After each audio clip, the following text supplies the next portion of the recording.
Okay, so hello and welcome to my postmortem about Voltage High Society, which is a game that we've been working at Platonic for the past 4 years, and it came out of early access last month. And my name is Henrik Puro, and I'm all around like a game generalist, but my specialty is art and visuals. And I also work at Time Publishing as like a producer at the moment.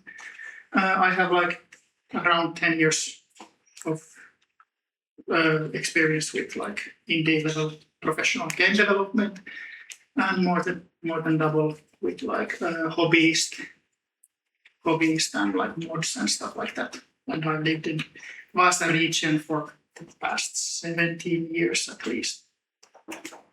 So the game itself, let me start off with a trailer, and I hope the sounds actually work.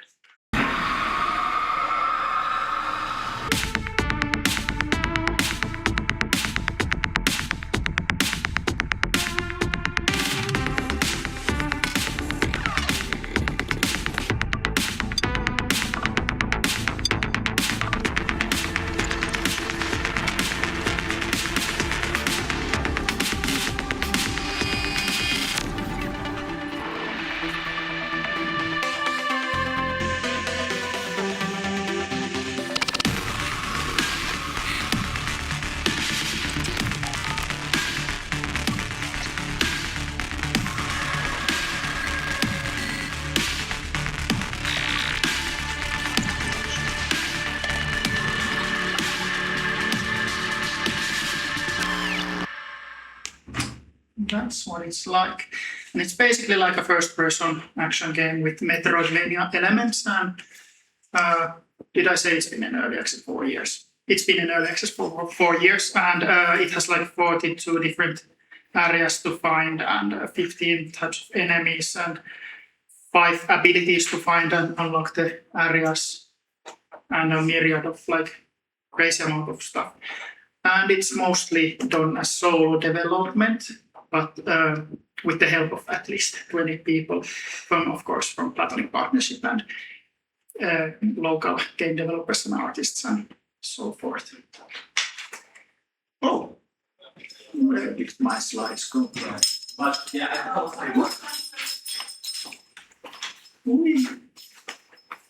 did it go away? I think it's the slideshow button. Yeah, I kind of jumped away from my screen. Oh yeah, I pressed no. Okay. There we go. Not again. So for the presentation, I'll just there's so much material. I'll just try to push everything through in 30 minutes, hopefully, and then we'll have time for the questions. And I'm starting with like I'm just going in chronological order for the whole project, and from the early origins and the early access and its development. And then I'll go through all the different skill sets as I worked on them, and the 1.0 launch, and kind of like things learned or tips for other people who might be foolish enough to try something like this. The origins of the project come from like, I've been part of this haunted PS1 online community, which is like a retro PS1 horror like collective. It's non-commercial, and they're like a major influencer in this making these PS1 kind of games popular these days. Besides like Puppet Combo and Dread XP and such. And for them, I worked on game jams and collaborations and all their events, and like they released like these almost annual demo discs, and I've been like helping out on things.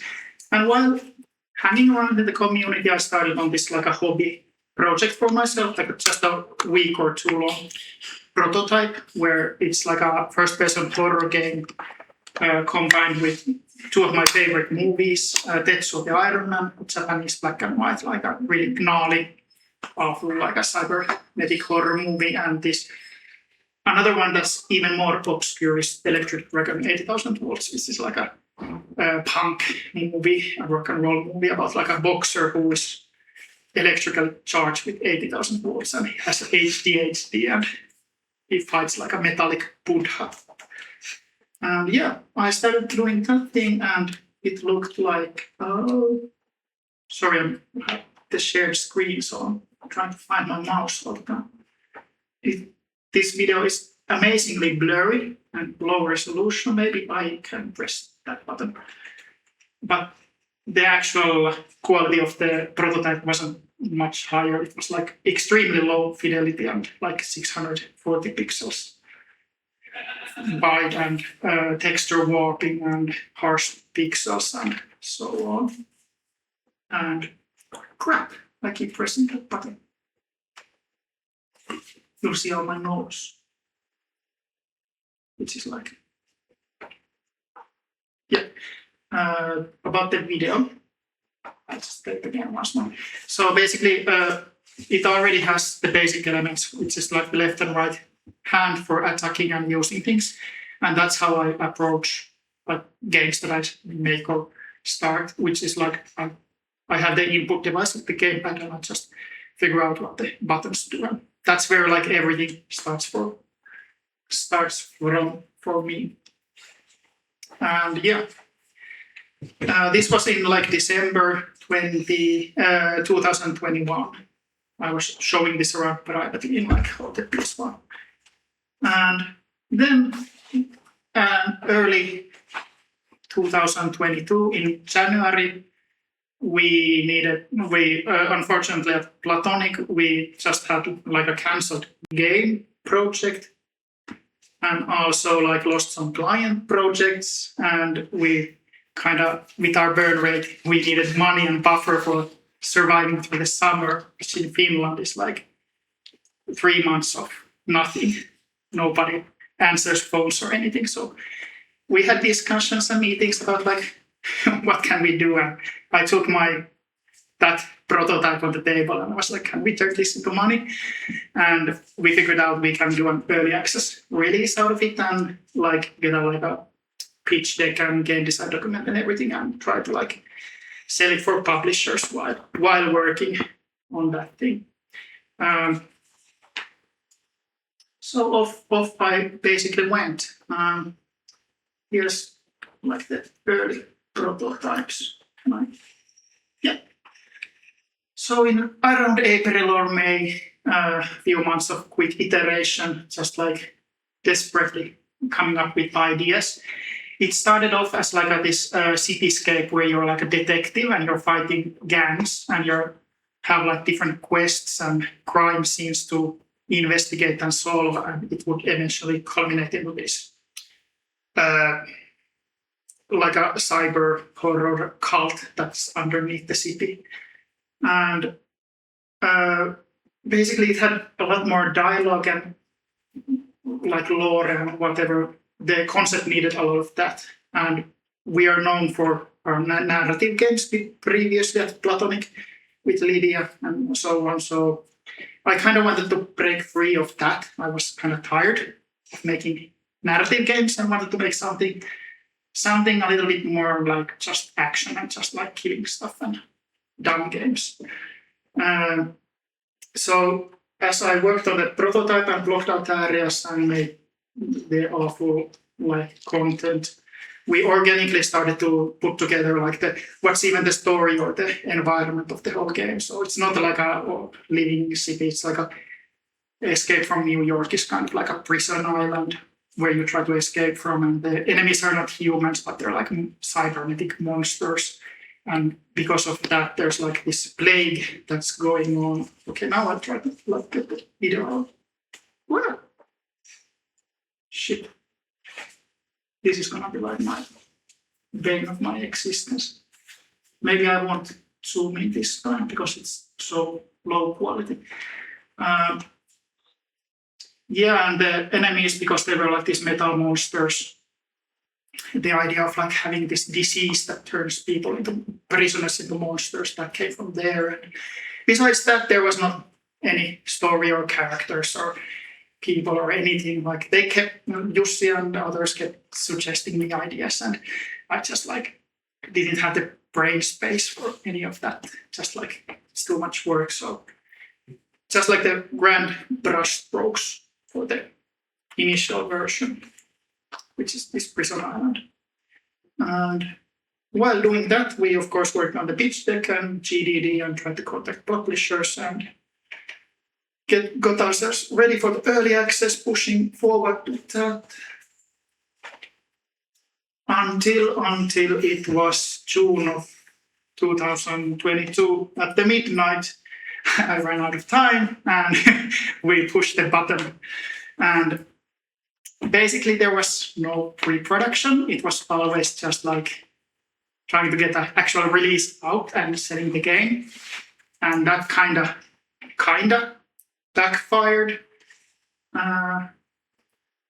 Let's show the initial trailer just for like comparison. I'm not going to put it on full screen.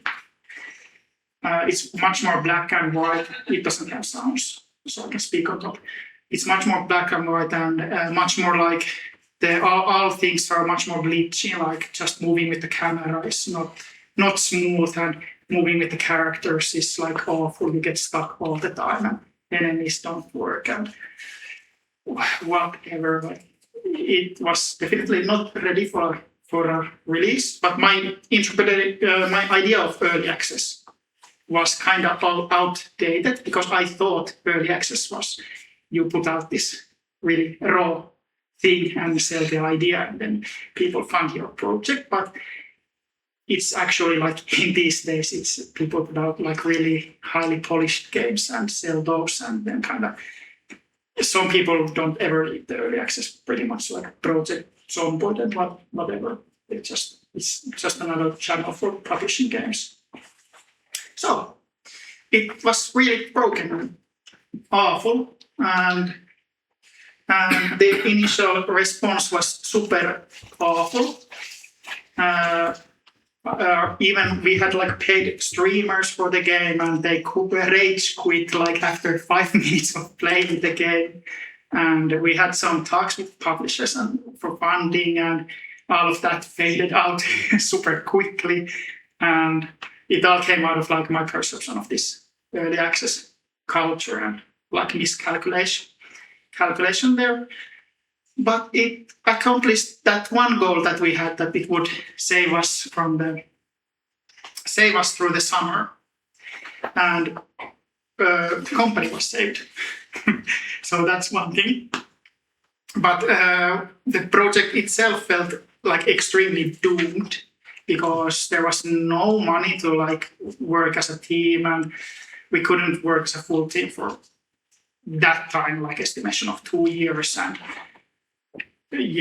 nobody liked the game and so on. So for a few days I was thinking I'll just scrap the project maybe, but then also like I don't want to scrap another game. I kind of just sometimes you just need to push forward and just work like hell.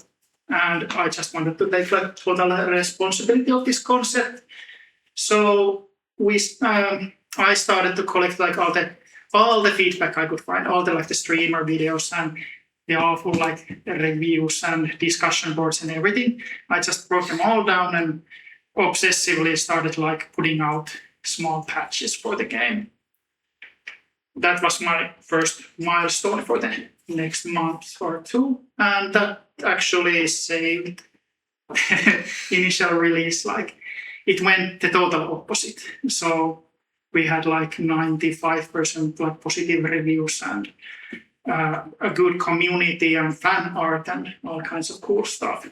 So this is when I learned that making this like a non-narrative game, like this game where you actually play and have fun, is much more of like a customer service, basically.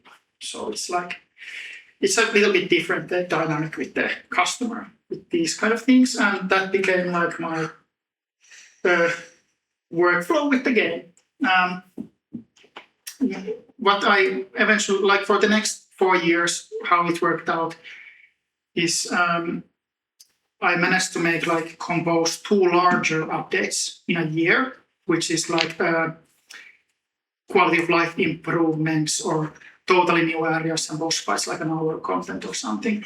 Or after releasing one of those, of course, because we didn't have the resources to test properly, it was just us guys and basically anybody I knew. It was always like a broken and awful, and every time I pushed out one of these stinkers, people hated it, and we got a lot of bad reviews, and we just repeated the process. We copied everything down and started obsessively fixing things, and it always just bounced back into the positive, and people were like, oh yeah, these guys listen to us, so it's really, it worked out for us, but it's not optimal for optimal on the other side for like the players and the customers. So I feel really bad about that, but yeah, that's how it went. And basically 7 months of the year I worked on the game, and that's for like the full, the large update, and then also like the desperate patching. And then I just had to like distance myself from everything, and I always was like, I'm never gonna open the editor again and look at this thing. But yeah, it just takes a moment to fix it. And I became like a indie solo dev for the 4 years, basically. The other guys at Platonic, they had the client projects and the things that generate actual money. And I jumped into those whenever they needed me, so for graphics and animations and my specialties. And apart from that, I just worked on the game, like obsessively. And yeah, that was like the work, what it's been for the 4 years. And I can kind of like start dissecting the different traits of making the game. First of all, I put out the polishing and iteration of the project because it started out like really nasty. So one of the hardest thing with game development, I think, for developers is like distancing yourself from the project and finding a way to, like when you're playing something, you usually just check how things work and how the sequence works. But it's really hard to like play with a mind of a random person. And one thing that I had an epiphany about was that I stopped kind of like play testing my thing in the build. I just like opened it and kind of like half awake, just played away and fooled around. But I recorded that on video. And then I took like a day or two later, I checked the video. Sometimes I would slow it down, depending on what I was checking out. If for the combat, for an example, I slowed it down to like 0.25 speed. So I really saw like what each frame was doing. And that helped me immensely in figuring out like the players' like cognitive load and the readability of all the elements and the flow of every element. And even like the punching, like it evolved so much, just the sequence of when all the effects and logic triggers. So that was like a huge epiphany for me.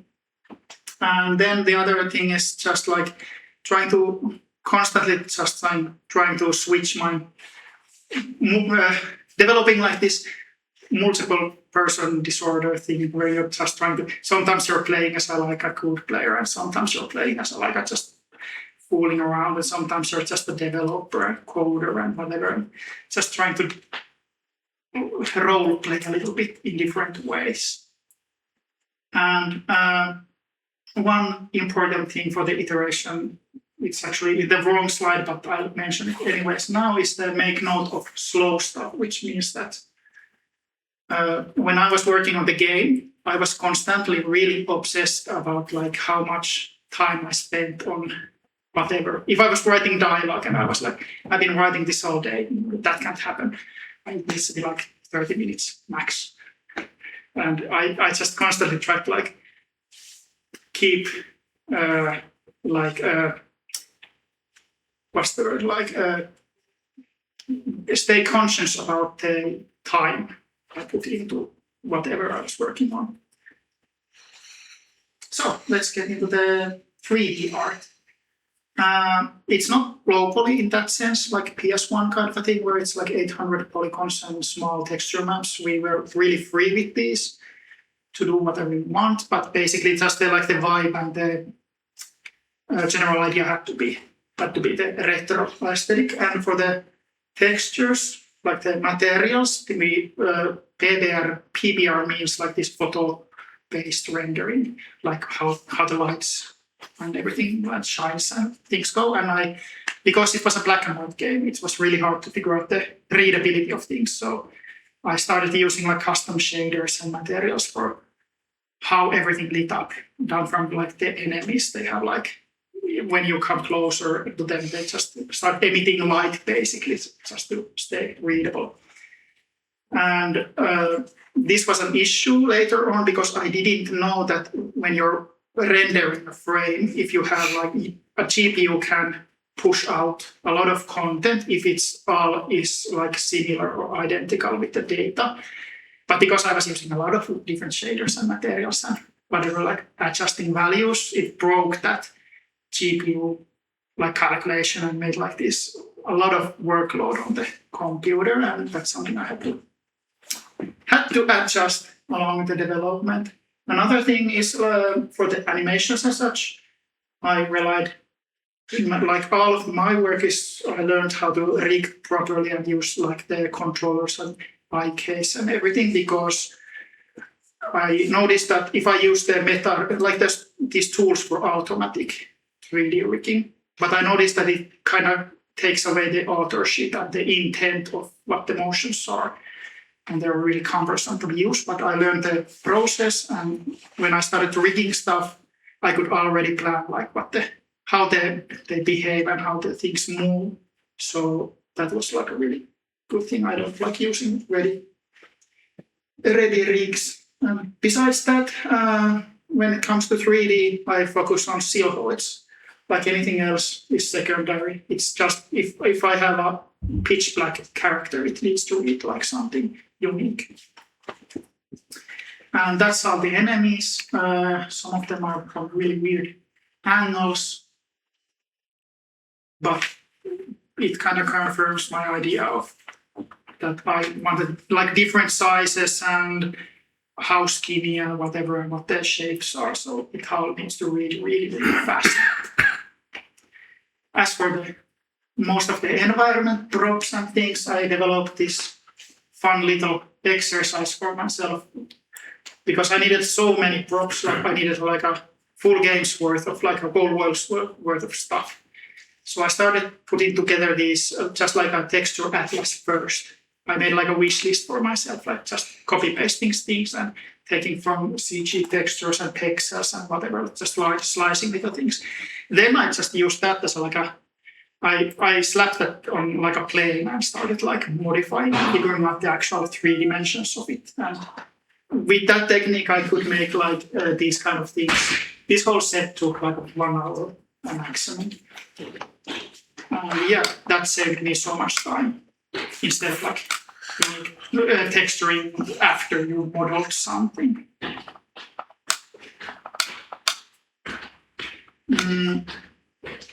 As for the animations, well, basically, now I'm going to go this way because this is so cool. For the animations, the important thing was to spread out, like first work out the keyframes, which are like the important moments, like the large motions. And then after those are done, just like figuring out the in-betweens and the sequence, like how it flows. And one big thing for me that I learned while making a first-person game is it needs to read as from that perspective a silhouette. So if the guy was like this, you don't see the arms in 3D, even, especially if it's a dark situation. So that was something that I might have priced. I might have picked it up from some press like a AAA, like a event, like talk or something. Another thing with the animation that I found out pretty fast is overshooting, which is the thing where if I move my hand like this, it doesn't go like this, but it goes like whip. The hand just jumps over a little bit, and that makes things so much more like fluent and organic. And one thing is I also started doing as I made the game is I started breaking the rigs while animating. So I started like scaling arms like huge or removing an arm and it goes over there and whatever. Like it just works in the right perspectives and like in a really sudden motions. Oh, that's the other one. Yeah, I forgot my other animation. Really nice one. I got really fast with the animations and making enemies, so it took me maybe like 2 days to make one fully semi-functional creature. One special case for the creatures was the prisoners. This is like a case where I don't want to like make unique models that would take weeks. So I made just one model and then I laid different textures. Like I used the different RGB channels and faded them in and out in the black and white. So I have the skin tones and beards and everything that I can just change with the sliders. And then I had like a script that just throws in like random values. And then I had like hundreds of prisoners really fast. That helped a lot. And another thing with those RGB value trickeries is like that's just one polygon, but it has like the cables moving at different speeds and gives like an illusion of more polygons than what it is. Another thing is this one over here, the beam with the water, that's just one polygon. It's just like texture of like a beam and the water that's kind of like additive over it. So I started using tricks like these to kind of push the detail a little bit. So I don't have to like do as much. I don't know. I did do quite a lot. It's a cool trick. And when it comes to like level design, that's like one of my favorite things to do. I used Unity's Pro Builder, which is a free tool. It comes in Unity. It's just basically like these block out things, and you can set materials and textures on them and bake the lights on them and basic stuff. In the old days, when I did mods and stuff, I used Hammer for Half-Life and Half-Life 2 and Radiant for Quake. So this was like really comfortable for me. But one thing that I did not know or think about is the scale of the environment, because this is a huge game. Baking, like I had like a few streets at least, and I baked the lights and it might take like half an hour. So that sucked really hard. I just usually bake the lights overnight or something, just guessing things. If I did the game again today, I would just like splice it into unique small scenes and try to like stream the assets as I go or something like that. And also like the huge scenes had like tens of thousands of objects, and Unity started like crashing and vibing out on me. So yeah, it was a bad decision, but I didn't know better. And yeah, I can like, for the blockout stuff, I work really fast because I'm really used to it. So I made a lot of these grayscale, white, like these blockout things. And the next day I might throw most of it out. But it all culminates into like how the players or how somebody plays through the whole thing. So I just followed like, okay, they don't like that, and I don't like that the next day and whatever. Just to give an estimation of the size of the game. That's the. Sorry about my really blurry videos. These are really old. Some of these. This is not an old video actually. That's just Google Drive messing me up. So this is like the whole of the first year's early access. There's like subways and there's like a courtyard. There's like buildings you can enter and the whole town. And it's all made in the Pro Builder, and this is like this is the whole game basically. It's, I don't know, 3 times, 4 times larger.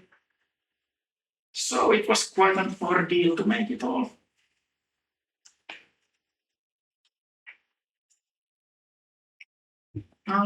Yeah, that's it for level design. Then like for the coding things, I have experience with coding, but not on action games. I also like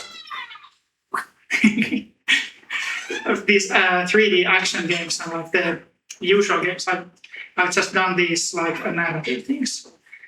So I just had to learn on the go, and I started a hobby of collecting like technical debt, which means that I have a lot of issues to solve later, and that like literally burned me out a lot. But yeah, I kind of managed. Just to like for demonstration of technical depth, this one here is my initial and now deprecated like the code class for the AI of the enemy. But at some point I was using it for the like at least 10 different enemies, and I needed more variations of it. So I implemented this one, which is on top of it, which is like a behavior tree, which is like this node-based, like a logic setup. And they communicate with each other, and it overrides the original class. And then I had the middle one, which is the like a damage, how things are damaged, like everything in the game, from boxes to like things you can use the taser on or throw balls. That anything reacts through that class. So I had like 3 different spaghetti things just shouting on top of each other. And at some point, of course, as I started I wanted to like implement new ideas. Let's say if our enemy goes into water, I need to like figure out on top of the 15 enemies, I need to figure out the communication between all the millions of stupid little code logic things that I've made. So yeah, pre-production would be cool for figuring out like the base code. One thing that I started to like, if I made this now, I would most likely code more of like these unique and like focused classes for like different enemies and things. So I can just focus on the one creature at a time, not think about how it reflects everywhere. But one thing I started coding on that's a really positive thing is I started doing these debug tools. And the idea here is these are all from the editor. The left one here is just a huge pile of buttons that I can press while I'm playing from the editor, and it teleports me around the game or gives me abilities and whatever, because at some point I was like, I don't want to like always run even if it takes 5 seconds and run around some corner. I started like thinking that if I do that for a week, it's this many seconds, and my obsession with time. And the other class, this one is just a drop-down menu of all kinds of random things that I did for the editor, which batches basically automatically does a lot of things. Like I had lights that I needed to change the settings, so I have these kind of tools. That's the same thing, like it's the batching thing. Just a quick recap. It basically searches the whole scene for one type of lights and then changes the settings. And I just made like these kind of scripts and click the button and solve the whole scene. One special case for like the coding. Do I dare to put the full screen? How do I get this? Oh, there's the button. So one special case for game design I had is the abilities. Not abilities, I mean the stats, like health and that. I needed like to upgrade them. You start with 40 health and by the end of the game you have like 100. And originally I took the idea from other games, like you purchase some kind of a upgrade or level up or whatever. But what I eventually ended up doing is I utilized the fingers on the fists that are on the screen. So you get these rings on your hand, and every ring is like a different kind of a update. So you can put everything on health or attack power or whatever. And that felt much more like organically fitting for this game. Is this the same? This here? Does it? How do I make Ask. Let's see, please. No, it's closest. This is like really annoying. Oh.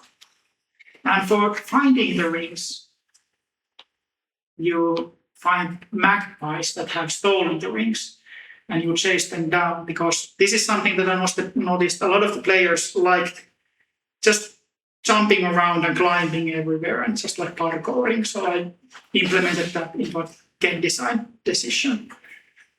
And you just chase them down and they drop away. So it's kind of like so. That's where it came from. And now, if I press that button, does it closes everything? Yeah. I don't get it. I should put this into my postmortem.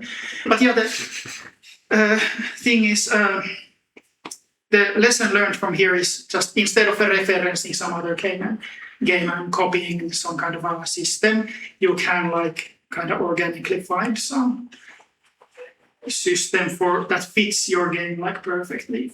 You just look into it. And people love the system, I think. Next slide. Audio, I had for the sounds, I had an Oklahoma-based software developer whom I've known for 20 years. He's from our buddy from modding days. He doesn't work as a game composer, but he made a absolute amazing a soundtrack. It's truly professional. But I know the guy and I worked with him, and I know he makes this intricate cyberpunky it fits perfectly like a ring in the hand. I don't know.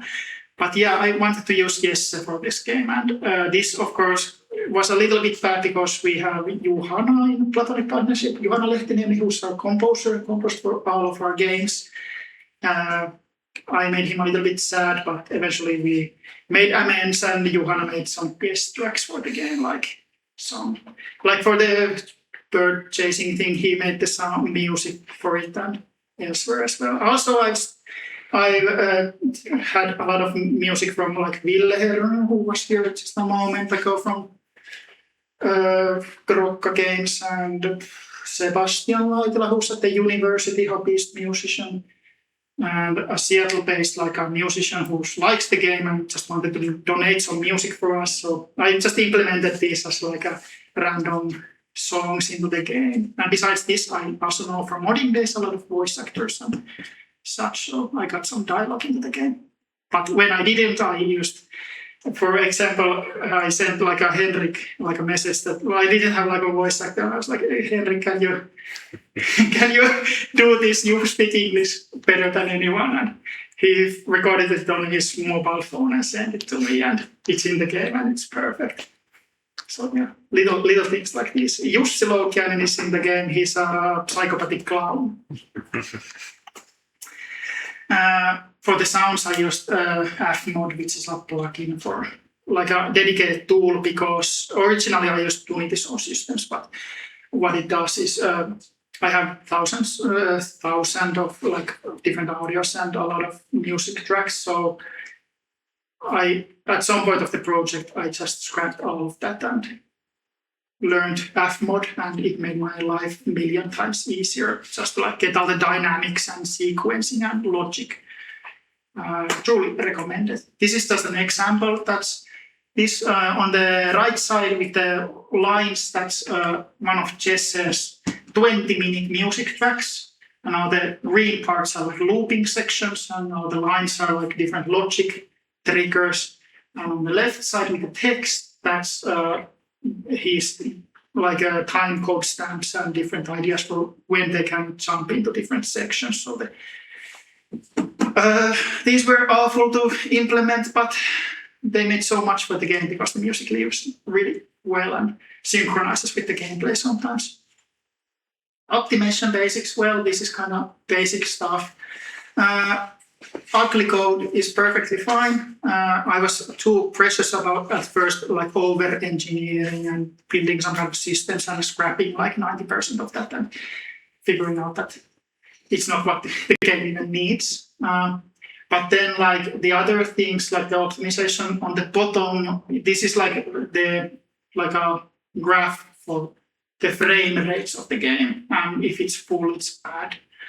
And this is after a little bit of optimization, I got it kind of settled down, but it has these spikes that show up as you move your camera. And at the end, I got it kind of smooth out. What I did to help that is one thing that I do is manually in the code, like check the distance to players for some classes and disable all the logic. Sometimes I use triggers to like disable a whole section of the game, and sometimes I don't let a piece of code do anything until you interact with it for one. There's like fences that you can punch and they kind of like bend. The fences start bending as you punch them, and that like initially does nothing because I have thousands of the fences in the level. So once you punch a fence, that's when the piece of code actually constructs itself and starts doing things, saves so much resources. And one thing I also did was I had to manually call I separated different things in the view. So there's the enemies, there's the large environment, skybox, small details, and everything like renders to different distance. That's something that I coded into it. But speaking of frame rates, this was the most awful thing ever. I need to mention it. This is one of the things that when you're working on system like Unity or like a game engine, and sometimes there's just these really obscure things that affect the project. So I had a lot of stuff on the screen, and my frame rates were like 50 frames per second or something, really bad. And people were suggesting to me that I should cut it down and I should clean the code and whatever. And I was checking like the profilers and everything, like the debug tools, and they didn't show anything in those. And they just showed that the GPU was dying. And I was like, I have no idea where it's coming from. It's not overdraw or anything. But it was the lighthouse, because the beam is a 3D mesh. And it had these things called it's an old school technique. When a mesh moves in a scene like a 3D object, it uses these like ball spheres for like calculating lights. What's it called? It has those things. I can't remember the name. Langoliers.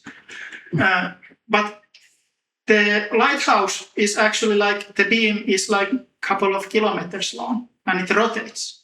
So every time it moves, it goes through like thousands of light probes. Yeah, it goes through like thousands of light probes, and whenever the camera is looking over there, it just hits the GPU.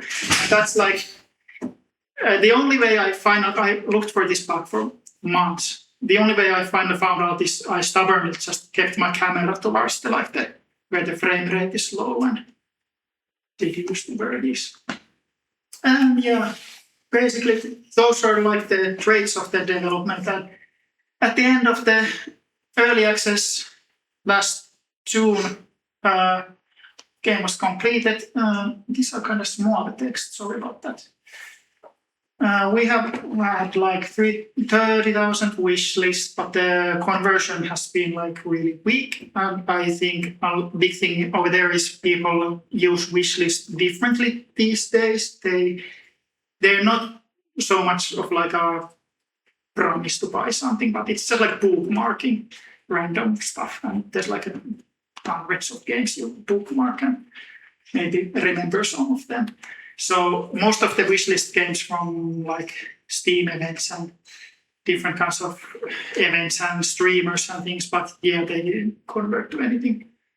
Our ratings are crazy good, but we don't have much of players, so we are financially really far from recouping the 4 years of development.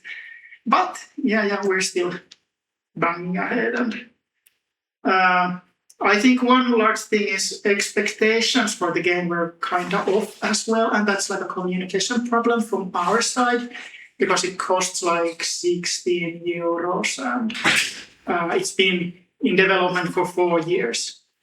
That on the outside it looks like it's a huge thing, but when you look at closer, it's just me eating my shoestrings and doing things alone and trying to like scrape and glue everything together like somehow. So yeah, there's like a misconception of what the product is, and people expected like so much more out of it. Generic tips that I had, figuring out like all the things that slow you down and batching like workloads. whatever, like changing levels or doing cinematics or whatever, just like having buttons to click and getting through them really fast. Use of zoos and linear corridors and testing scripts means basically zoo is like you have like an empty scene and you just place all the assets of the game in there. And you have like one place you can just check everything out, that everything works. I didn't have that in this project, and I just constantly found stuff was broken. Linear corridor means like the chronological order of the game just condensed really fast, so all the abilities and things. And I would definitely use that next time, just to like figure out the flow. Testing we talked about, and one thing I would next time do is I wouldn't want to do everything, kind of like pick my battles. It doesn't matter if the game is large, as long as it has less of different traits into it. And generic tip is placing the users first, like listening to the players and reacting to their feedback. That did so much for us. And focusing on low hardware specs, I think it's more important than ever because new computer costs like 5 million euros. So nobody's gonna, and they don't even work. Like even this machine has some GPU issues, and this is from like maximum 2 years ago. So I think future is in old tech, and just like doing random things, random fun things means is I didn't have like a huge plan and GDD. What I did is I improvised like basically every week, and I did just whatever my intuition said. But as long as it just drives the production forward, that's the important thing. Because on that note, like the AI tool stuff, like people talk about how fast you can generate art and code and whatever. That's not the issue, and that's just like it's the indecision of like what to do even. So I've been really like conscious about staying like decisive about what I want to do and standing behind my decisions, basically, not changing things and going back. And the last thing was that I do, that's a tip, is something that looks like it works is not something that actually works. So when you play the game with your buddies and the game company and everybody tests it and you have testers and whatever, and they usually play it quite normally, even like trying to break the boundaries, it still is not nearly enough. It does not work. So just like, I don't know, you just need so much data and so much of like testing out and experimentation and stress testing, basically, of like just clicking the buttons like crazy and spamming the code and spamming the scenes and trying on like really bad computers and different machines and whatever. So that's when it works. That's it. Any questions? Sorry if I went over time. This was a lot of content. What would you go with early access again for the next game? Yeah, too early to say. I like early access because people say that the early access is dead and early access is bad and whatever. But I like the interaction with people, and yeah, it's fine by me. It's kind of brutal if you don't have the funding for the project. That's the only issue. You have a question? Yeah, just out of curiosity, do you like know, or do you have like some data that shows that there's still like interest in like younger audience with that kind of like PS1 looking aesthetic? Well, I don't have the data, but it's. Do you think your game's audience is more like older or? I think it's younger people in general. Yeah. Like I'm a bit biased because I'm part of like these retro communities, and they are usually like quite young people. But then there's like the old stubborn 40-year-olds who just want the old good days back. I don't know. It's a hard question, really. Interesting. But I think like big reason why younger people might be attracted to like these retro things and old games in general is just the price of everything, like the consoles and computers and whatever. Like youngsters can't pay for that and shouldn't. Define younger people. Something under 60. I don't know. Something over 14. 14. Yeah. So yeah. Now that you're on the like last stretch of the project, kind of, do you like? Are you more interested in like story-based game again, or more mechanic stuff for your next game? I have prototypes of both at the moment. Like I have stuff in my backlog, but I generally just try to focus on that. I would like to work in a team. I don't want to make solo dev. Like that's the. If I make solo dev, it's gonna be something really, really small, something that I can manage because it's kind of lonely. That's the driving factor, basically. I have a question from online from Anton. Ugly code is okay, but if you have other person chasing the rabbit hole, it is not. Would you have different design if the next project would have more than yourself as a coder? Yeah, definitely. Yeah, sorry, Anton. Yeah, that's a story in itself. Anton is a programmer at Platonic, so at one point he jumped into the project and spent like I don't remember, like a month maybe just trying to like organize what I've done. I had like hundreds and hundreds of like really small classes and huge mess of things and naming conventions and whatever. Like, yeah, he hates me for that. But yeah, if you work in a team, of course you need to name everything properly, and the communication is like extra important. For me, whenever I worked with other people, apart from Anton, I don't know, I generally try to like make small documents, like one-page documents, or just talk through them, like what they need to know. For Anton, I could not be of help because I'm helpless with coding. I can code, but I'm like super technical. It's important stuff, yeah. Yeah. As a solo dev, what was one of the tasks or roles that you were doing for this game that you probably disliked the most? Or just would have wanted someone else to do it if you had somebody else? Coding. Coding is a big one, like the system designs. Another thing that I absolutely hated was that side of level design where you were painting the lights and stuff like that, because Unity was like crashing out on me. So I hated that, but I love level design in itself. So what about the UI? Because the UI looked like the menus and stuff, they all looked pretty polished and pretty nice. Was that all, like, I'm guessing that was all you? Yeah, it was all me. Yeah, I like making UIs, but my taste is kind of weird.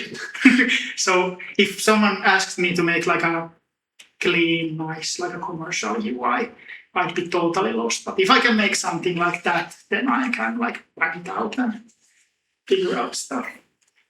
What else could there be? Mixing is a big one. I've learned about mixing over the years, studied it, but that's like the game's mix is not that good because I'm not a professional. That's like a big thing. And yeah, maybe those are those. Everything else I kind of dig. You mentioned that you had like made some ideas and then the community said that we don't like those anymore and we like this more. Was there something that you really liked but you had to scrap?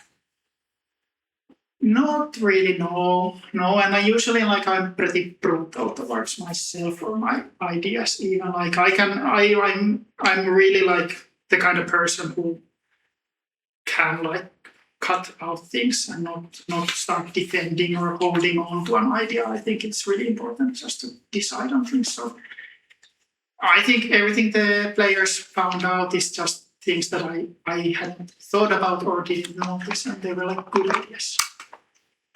Yeah. Other way around, was there anything that like community demanded back when you removed it? by your own initiative? Well, kind of. This brings me back to the publishers. There was this early thing. We went really far with one company, and I even usually it's Jussi Loukiainen who takes care of the business talks and that. But this went so far that I actually participated in the conversations, and they wanted more story into the game, early on, and I was like, come on, that's way out of scope. We're already overburdened. I absolutely won't do that. And I think the boys at Platonic, they threw around all kinds of stupid ideas that I just ignored, basically. It's a thing that they've said that, Henrik just always says, yeah, that's a good idea. Never returns to it. It's just because in this project I've been making most of it, so I can just decide what I want to work on, pretty much.